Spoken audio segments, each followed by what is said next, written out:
Maitland. I'm the moderator of our second panel, which is on the interesting subject, I think, of Brexit, the implications and impact that it has and its connection with the shipping industry generally.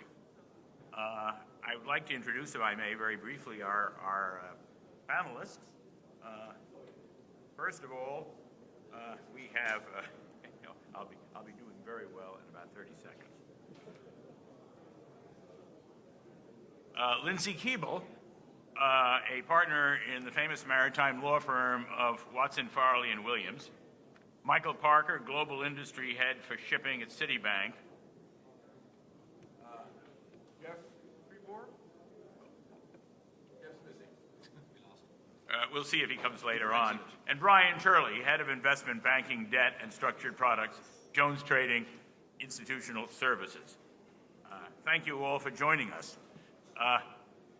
June 23rd was Brexit Day, and it is said that the fluttering of a butterfly's wings can ultimately cause a hurricane.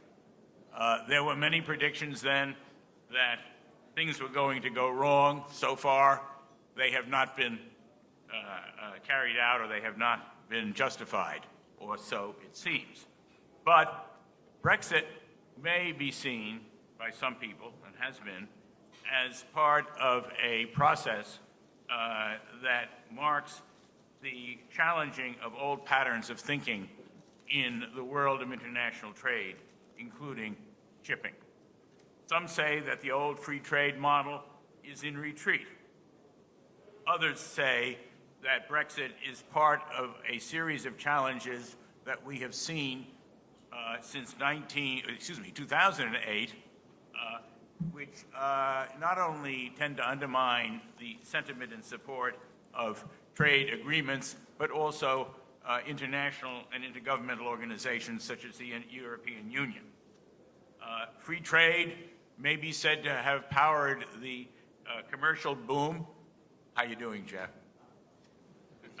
Since the 1940s. Is the Trump phenomenon part of that? Quite possibly. Be interested in hearing your views on that as well. Our shipping world has been shaped by the unanticipated, and sometimes by events that at first are seemingly only of local significance. The collapse of Lehman Brothers in 2008 was not at first seen as an earth-shaking economic development. The 9/11, which was seen as a tremendously a game-changing event and a tragic one 15 years ago this week, is seen as having had a great influence on international affairs and indeed on commerce throughout the world. And the effects of that are still being felt today. Some events can, in the rearview mirror, be seen as part of a process or sequence that changes the world, or at least our world. Perhaps the Hanjin collapse this month will be seen in that light. Perhaps the market drop on Friday will be seen as what bankers call sometimes an inflection point. But there is good news to report too. Today's Wall Street Journal tells us that the New Haven division of Metro North is reinstating the bar car on.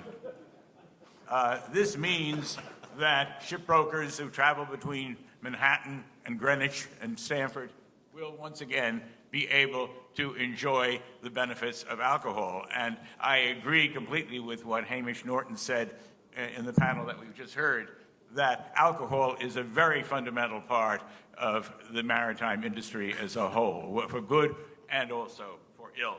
So, again, I'm going to ask our panel a number of questions on this. We're not safe from black swans, are we? As Trekkies know, and I assume there are a few Star Trek fans here in the room, resistance to these events, resistance is futile. But we don't have a futility index. So we have to take the advice of someone more prominent, William Shakespeare, who wrote in Hamlet, "Let us take arms against a sea of troubles, and by opposing, end them." I'm going to start with the gentleman to my immediately left, Michael Parker, and ask Michael, a famous commentator and observer of events of all kinds, including American history. Michael, now that we've weathered the immediate funk over Brexit, where do you see the trends for the City of London? When I was a young man, the City of London, my grandfather was actually a banker in London. Not somewhat like you, but he had similar interests. And in those days, London was a rather quiet place to do business. We thought of it as one of the great financial centers of the world, but not like it is today. Where do you see the stature of London going in terms of the post-Brexit world? I will answer the question, but I think it would be helpful, if I may, to make sure that the audience understands the context of this topic. The new Prime Minister in the UK says Brexit means Brexit, but then no one actually knows what that means. And it's, of course, a very good way of saying no one knows what it means, which is why nothing you're going to hear today is going to actually inform you very much. But hopefully we can make you think a bit, as anyone quoting Shakespeare this early in the morning already does. I'm going to do two things. First, one is to declare my own voting record. I think I'm probably the only person in the room who's voted twice on this topic. If there's anyone else from the United Kingdom of a similar age, they also might have done that. So I voted to stay in what we call the common market in 1975. That was a fraudulent referendum to solve the Labour Party's problems. And I voted to remain in the European Union in 2016. Everything I say is my personal view, not the view of Citi. I want to stress that. I'm not empowered to talk about this topic, but I will come to your question and just discuss how we as an institution see it. Like many people who voted to remain and woke up in the morning to find the results had been different, it was a shock, no question about it, and we had a weekend of Bryanxiety. Managed to shove the letters BR in front of everything. But things have settled down a bit, and in fact, even people like me are beginning to feel liberated. Now, for a US audience, I came across a letter to Time magazine in the beginning of August after a Time edition that effectively had accused everyone in the UK of becoming or hiding behind a wall that hasn't been built yet, maybe. But what I'd like to do is to put it in the context for American audiences to understand. This was from someone in Britain writing to Time magazine about that edition. And he wrote, "It appears that everyone from across the pond believes that the UK has made a terrible mistake and that Europe will implode on itself. May I suggest that the US take part in a short experiment before attempting to pass comment on the actions of others? Firstly, you need to remove all border posts between the northern borders of Brazil and Peru to the 49th parallel and permit unfettered access. Next, set up a commission, parliament, and bureaucracy in Panama City. And finally, dump the dollar in favor of a fresh out-of-the-box currency that we will call the Americano. The President, federal government, state legislative bodies, and judiciary are required to defer to Panama City in every facet of life. Now run this model for 40 years, and then you will be in a position to make an informed judgment." And I think it was well put. I mean, I don't want to express a view, but I think the context for people who don't live in Europe as to what this vote was about, this was really about sovereignty. And ultimately, people like me in 1975 who voted to stay in the common market did not vote for a United States of Europe, which is where the European Union is heading. And you'll forgive me, Clay, the hot news from the Financial Times this morning is that the Luxembourg foreign minister has said that Hungary should be kicked out of the European Union for its attitude towards refugees. Now, the Hungarian foreign minister hit back in an email which he released where he attacked the Luxembourg foreign minister, Mr. Asselborn, as, quote, "an intellectual lightweight who lives in a sermonizing, pompous and frustrated life just a few kilometers from Brussels." So much for European Union. The comments are strange coming from Luxembourg, the home of tax optimization. But we all know that that simply means Hungary bear the burden of others' mistakes, and so on and so on. So in a way, the vote really is to get out of all of that.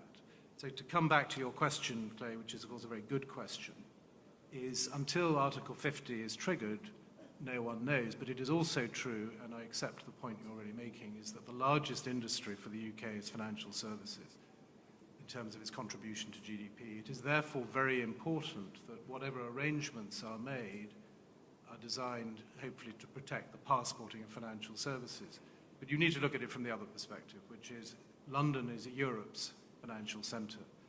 Whatever the mayor of Frankfurt or Paris or any other city says around attracting those services and people to their cities, there is no way in which that can happen in a short space of time. So as the debate develops, I remain confident that even if we opt out of the single market, arrangements will be found for, in effect, London to remain the financial centre of Europe. And so, whilst I think shipping, which is part of the question, is a fairly neutral topic for Brexit, financial services, as you highlight, is the most important thing. That said, the opportunity for the City of London in terms of being an offshore centre, an open, transparent offshore centre for the rest of the world, is potentially a much bigger opportunity than being governed by the restrictive regulations that the European Union has imposed upon financial services since the financial crisis.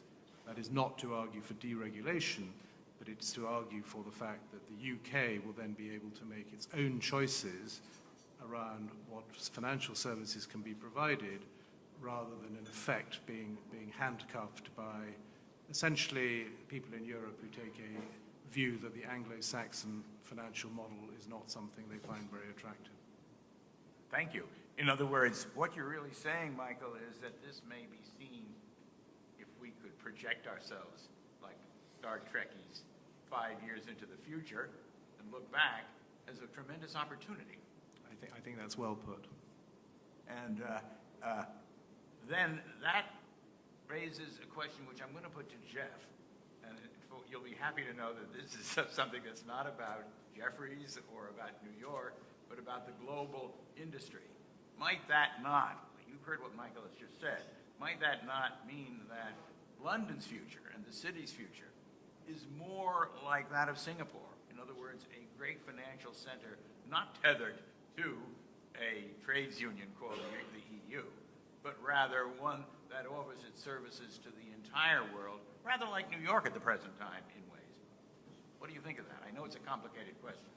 This is a big think panel, ladies and gentlemen. We're actually making the panelists think, and no PowerPoint here, you notice.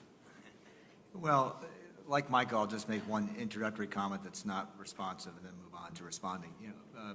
Now with Brexit, or the Brexit vote, the referendum, a little bit in the rearview mirror, things have calmed down. But I do, my overwhelming feeling the day after, the day of, was not a calamity financially to worry about, but just a sadness that, on political terms, that this could be the beginning of the end of a rather grand and worthwhile experiment to world peace. Yeah, because I think that was the motivation behind it, more than economics, a single currency, or anything else. And it was meant to be a beginning step towards the United States of Europe, as Michael said. And so I felt bad about that. But on reflection now, and this begins to go to your question, I think about, just look at what's coming out of Brussels in the last couple of days, and I really understand why maybe a large sovereign nation with a very large financial center in the middle of it might not want to be part of a regulatory mess that gets in the way of globalization, growth, industries such as ours. So I would, on balance, take the view that now, looking in the rearview mirror, that there is a potential for a positive there. And I'd say one other thing, and I'm a New York booster, of course, as a board member of NYMAR, and I think there's a good opportunity for New York in all this, but London is blessed in terms of shipping, as well as other international businesses, with geographic advantage. Lest you think I overslept before coming in, it was because I was on the phone with someone in another time zone, and I finished, as we all do, my night last night with a call to a faraway time zone. I think it's actually, it's not trivial to say that being in the middle of the U.S. and Asia is a strong advantage for anyone involved in shipping, whether it's finance or the shipping market itself. So I would say, yes, there's quite a good possibility this could end up being a positive, not a negative. Well, it's an intriguing time, I think, and I agree with you, Jeff, and with Michael. And I didn't mention, but if you look at my biography, I'm the chairman of NYMAR, New York Maritime, and we spend a lot of time promoting New York, hopefully not at the expense of other financial centers and shipping centers. Lindsey, you may not know this, but when the New York office of Watson Farley was opened a good many years ago, I was involved in that because I had been with the firm of Burlingham, Underwood, and Lord, whose partners joined together with Alistair Farley and Martin Watson and others to open the New York office. And here we are now, and it's now 2016, and my old friend Frank Dunn is here in New York now, putting down roots. So you are part of a true multinational law firm, a firm with a great many different attributes, most famously maritime, but certainly one with more than a foot in 2, 3, 4, 5, and maybe even 8 jurisdictions. The best man at my father's and mother's wedding was a partner in Watson Farley for a number of years, and he opened an office, which unfortunately didn't last, in Oslo. So there's a lot of interesting DNA floating around the room, and Brexit has really raised all of this to a major rethink, I think, of what shipping really is as an international industry, and particularly legal services and financial services. And I'd love it if you could comment a little bit from your point of view and the point of view of Watson Farley on it. Sure. I mean, I just echo as well what Michael and Jeffrey have already said. And I think it's naive to think that Brexit was a vote about xenophobia. I think sovereignty was at the heart of many educated people that I've spoken to that did actually vote to leave. But I think you made the point already, Clay, shipping is a global industry. We're not working in an EU business. It's not a British business. It's a global business, and that's why we, as Watson Farley, we have offices throughout Asia, through New York, and all of the major maritime jurisdictions, Greece, Hamburg, and we've expanded into Europe, but a lot of our expansion into Europe hasn't been to do with maritime. It's been more to do with our energy practice. So we see the expansion of maritime services is something that we will follow wherever the needs are. I think London is going to remain a strong maritime centre. This isn't something that was founded because of the EU. London has been a strong maritime centre for centuries. We have a long established history. I think our court system, the certainty that English law provides, I don't see any of this shifting because of Brexit. I mean, there are certain things that will have to be looked at over time, recognition of judgments, validation of choice of law, but these are questions which we deal with cross-border with New York, and there are various treaties that apply to cross-border international jurisdictions.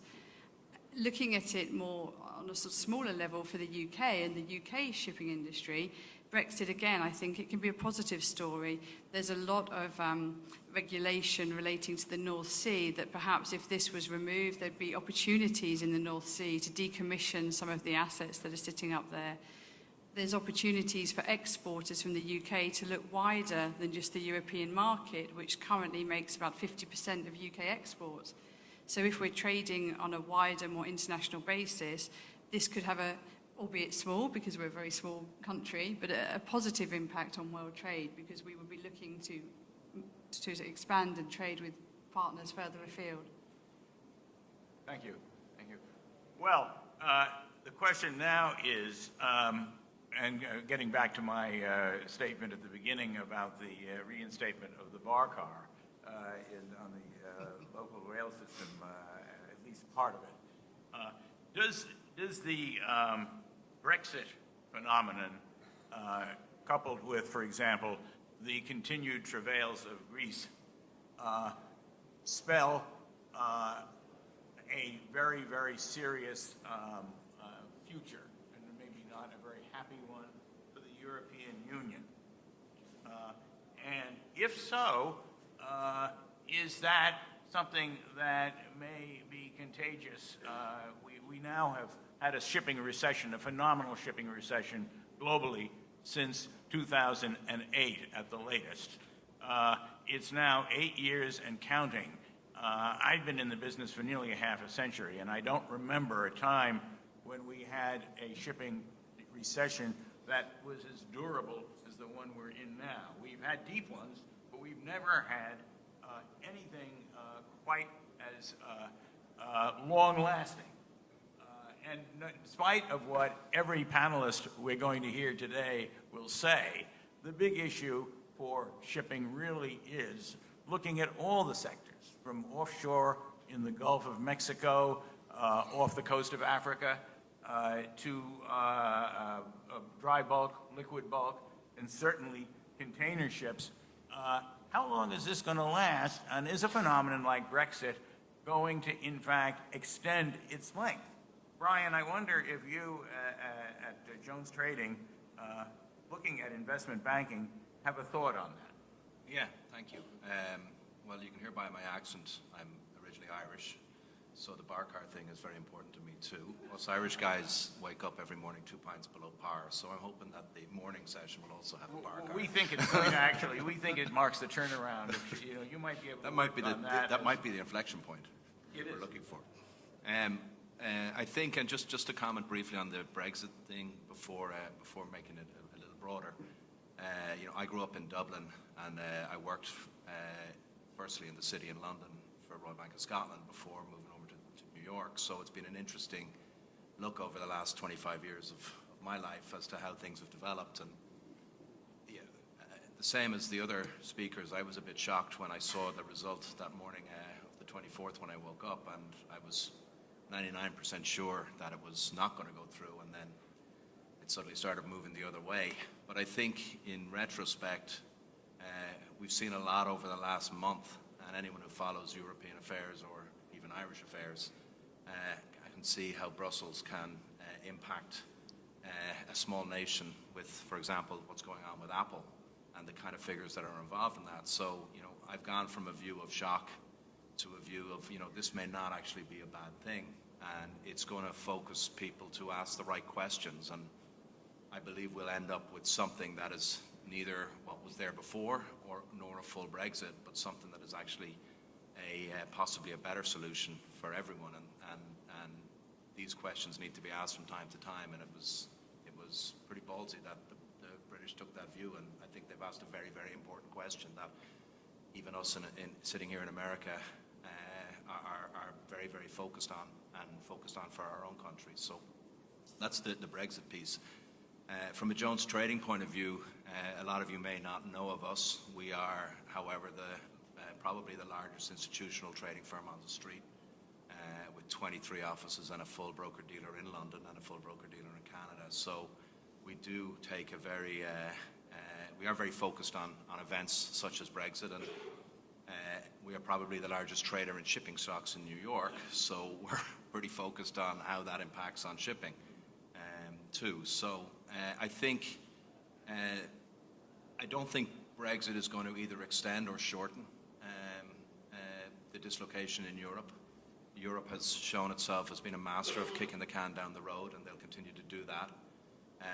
What I do think is it will help create something that is different, and if there's one thing we're sure about, the norm that is currently in place is not solving the problem. You know, we sit in a world today of negative interest rates in some of the largest markets. I think my last look at Japanese yields was negative out to 50 years. German yields are negative out to 10 years. Swiss yields are negative out to 30 years. So something has to happen to change that. And from a Greek or an Irish or a Portuguese or all the other pigs point of view, it's very hard to work it, to pull yourself out in that vacuum. Ireland's done a particularly good job, and then has run into this huge problem with its tax situation because it isn't a sovereign country anymore, and it's now going to have its future dictated by some fella in Luxembourg who's sitting a few miles away from Brussels, and that's a fundamental problem. Well, I'm going to ask another question, Brian, and maybe you're the person, and you and Michael, I think perhaps, and Jeffrey, please all of you join in, because one of the things about Brexit that has been pointed out by commentators, notably, for example, the Financial Times and British commentators, has been that it's an opportunity for a rethink of a lot of things. Well, what do they mean by that? Well, we are seeing great technological change. When we leave this club and you go back to your hotels, you might call Uber and instead of taking one of these yellow taxis going by the window here, we might all jump into an Uber car. Now, Uber is a software tool. Uber does not own any taxi in the world. It owns nothing but the software, but it is the biggest taxi company. The same is true of Airbnb, which is now said to be the biggest hotel company in the world. Airbnb is universally used, or at least used all over the world now. It's growing very rapidly. But Airbnb doesn't own a single hotel. The City of London was transformed, as Michael referred to a minute ago, by the Big Bang and other reforms of the Margaret Thatcher era. And the prosperity of the banking sector and the finance sector, and indeed to a very large extent of ship finance until recent years, would not really have been possible in London, I would suggest, without the so-called Big Bang, the deregulation of the London securities and banking markets. Do you agree with that, Michael? And if that's the case, aren't we ready for another series of, are we not in the middle of a series of changes along the lines of Airbnb, which are going to transfer your business and yours, Lindsey, the practice of law? Many people say if you're going to law school now, don't, unless you're a real specialist. What do you think of that? We'll start with you, Michael. It's amazing how wide the Brexit topic can get. Particularly when I'm chairing, yes. And if it hadn't been for the fact that all markets had bounced back above the pre-referendum levels, except for, fortunately, the exchange rate, which is good for British exports, Project Fear would be alive and well. I think what you're really saying is, in the overall scheme of things, is this that important? And if you put it in the context of the shipping industry, you're right. I think digitization is a much more important theme. In some cases, regulation may be hampering growth in the economy through financial institutions being constrained by what they're allowed to do. And to some extent, that may be impacting globalization, and the way shipping has clearly been able to help that. But I think to answer your question as broadly as you've asked it, is that the liberalization of services accompanied by appropriate regulation, where we've seen extremes that have caused problems for the taxpayers of the world, is clearly a better thing if we learn from the lessons of the last 8 years. And to some extent, that is part of what, in the context of Brexit, the British government has to negotiate with its other 27 partners. The one thing I would say, alongside all of that going on in parallel, is that the problems within Europe, with referendums in Italy and Hungary, elections in France and Germany, focus on Europe rather than the UK, I think is what will happen. But I think shipping and banking face huge challenges, but ones which I think could be transformative for the shipping industry. We still have to move things, but I also see banking as to some extent being protected by regulation from the disintermediators, the Airbnb, the Ubers. In banking, fintech is a challenge, but one which regulators will want to make sure do not threaten the stability of the system. Thank you. Lindsey, you work with ship mortgages and ship finance, don't you? Yes, yeah. And loan agreements. Have you seen one ship mortgage denominated in Bitcoin? No. I think that's another key message. Shipping is a dollar industry. It's a US dollar predominantly based industry. This isn't going to change overnight. I don't think Brexit has any impact whatsoever on the way that ship finance is being documented. The same issues that banks have been facing, that ship owners have been facing with difficulty with liquidity restraints, they're not impacted in the slightest by Brexit. And I think that the documentation, and there's very little we can do to prepare for Brexit. It's going to happen. I think it's going to happen. Bryan disagrees. It's going to happen. And the only thing we can do is watch and monitor and keep on top of what the commentators are saying, look at what the government's doing. And as things progress, then we need to look at what we need to do with our documentation, what changes we need to make. But at the moment, I agree with everyone else. There's no cause for concern. There's no reason to be worried about Brexit. Thank you. I think we have a little bit less than 5 minutes before Olga, she who must be obeyed, yanks us off here. I'd like to ask if there are any questions, hopefully good ones, in the audience about where we're going in terms of all of this. It isn't just about Brexit, obviously. It's about Brexit plus exponential technologies. Are there any questions? Yes, sir. Greg.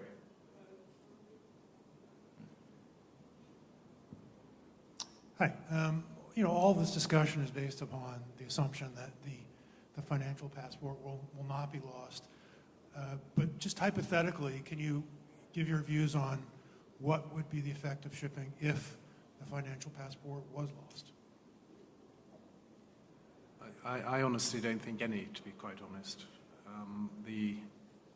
When London as a service centre for the maritime industry, and I would like just to quickly slip in London International Shipping Week, September 2017 is where you'll find out the current state of negotiations as they affect shipping. And I will leave these lying around so you can put it in your calendar. But when we talk about the maritime growth strategy in the UK, banking has dropped out because the British banks have ceased to be relevant, practically speaking, for shipping. So I don't think passporting financial service is important generally for the UK as an economy, but for shipping specifically, I don't think it's really relevant. Can I just, I'm not going to talk about the financial passport. I barely know what that is, but no, I do. But echoing our presidential candidates. No, but the point I wanted to make is, Lindsey said something a little while ago that's naive to say that the Brexit vote was about xenophobia. I don't disagree with that, but I do think that it was in large part about a dissatisfaction in Britain that's echoed with the dissatisfaction in the U.S. that we see, in our upcoming election campaign. There is, people aren't happy with their lot in life. They're not happy with the growth that they see of their economies, and that's one of the factors behind Brexit, and we have that concern here. Zero growth per year in Europe's not good enough. 2% growth per year in the United States is not good enough, and China's not going to bail us all out. So, I think, and I couldn't agree with you more, it's been 8 long years. So the bigger, and all we've been talking about is financial policy, and all we read about in the paper is central bank policy, whether it's the EU with or without Great Britain or the U.S. Fed, will they raise a quarter point tomorrow, whatever. I think if I could, a note of optimism might be, I hear a little bit more about fiscal policy. I think that the leaders of the world realize that there's just nothing more that can be done in monetary policy. And what I'm hoping we'll see is finally a wake-up call that the governments have to do something to kickstart growth. You've heard about it from Japan. Both of our candidates here have actually mentioned it. I think it's a possibility in the U.S.